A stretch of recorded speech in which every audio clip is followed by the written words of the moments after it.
çarşamba size gelem Şavram, şavram, şavram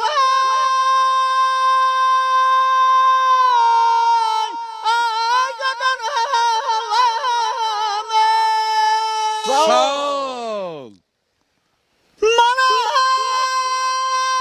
yamada Uyan gül Uyan bülbülada uyan gül Bülbüllere de feda eyler Ne yakışana da uyan gül Dörmanın yamada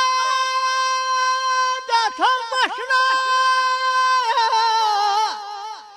Yar dolanına da tam başına Oğlana da kızdan şamama ister Kızlarına da tam başına Şavram, şavram, şavram